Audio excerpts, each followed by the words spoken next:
Nawr te. Rhys Fehys wedi cael ei ddal allan. A mae mewn am y gol cynta. Charlie Cosby.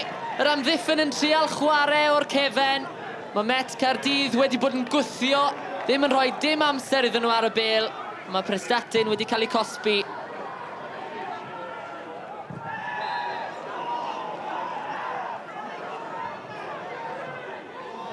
Cosby oedd yn mynd am hwnna. Mae'r gic wedi cymryd yn gyflym. Rosgrow!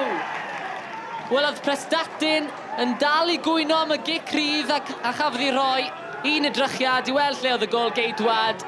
A mae'n eitha rannu ddi i gefn y rhwyd. Dyfarnwr Dean John wedi gorfod danfon y rheolwr Neil Gibson oddi ar y fainc. Dwi'n meddwl oedd e'n dadle am y gic rydd yna. O, Lam yn troi ddyn yn rhwydd at y canol. Baker! A dros y top gan Carl Jones. Yn hir mewn i'r canol. O! Peniad, dwi'n meddwl, gan Mae.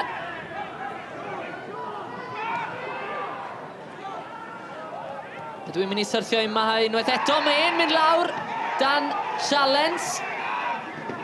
A mae'r dyfarnwr yn dweithio fe am godi ar ei drad. Mae Adam Rosgrow wedi dwyn y bêl. Nawr te, os yna gyfle i'r cartrefwyr i orffen hon bant. Arbediad da unwaith eto gan Carl Jones, un pwysig efallai yng nghyd-destun y gêm. Mae Edwards wedi cael mynd ymhell, mae dal i fynd. Ac yn ergydio, mae'n adlamu mewn i gornel y rhwyd. Wel, mae rhyw 2 funed yn weddill fan hyn. Dybed, oes yna tro yn y cynffon.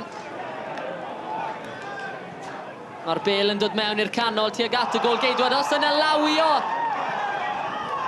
Nag os medd y dyfarnwr. Oedd hi'n edrych i fi fel sy llaw wedi mynd lan yn y cwrt fyna. We could have gone on to have scored more, but we weren't at the races today. The good thing about today is that we got 3 points. I know you're in the league to win and take 3 points, but performances matter as well for me. And our performance was nowhere near good enough today.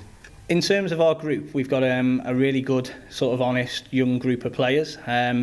We're missing probably 4 or 5 players today who are real leaders within the group, and we felt that it was important we started well.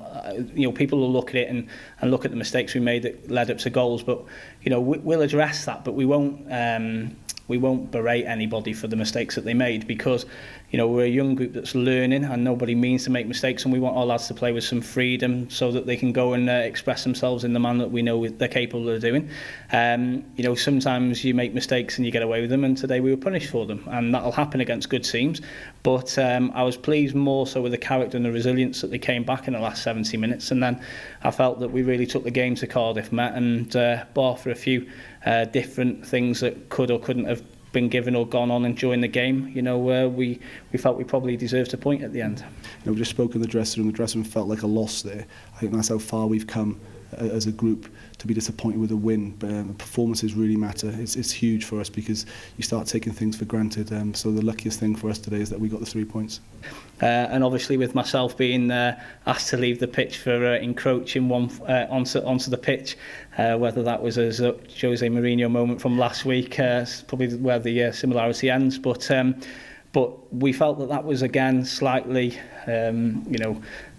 unfortunate to be picked up on that. Christian stepped onto the pitch as well today, and he wasn't sent to the stand, and I'm sure more managers will do that over the course of the season, so interesting to see who else gets sent to the stand.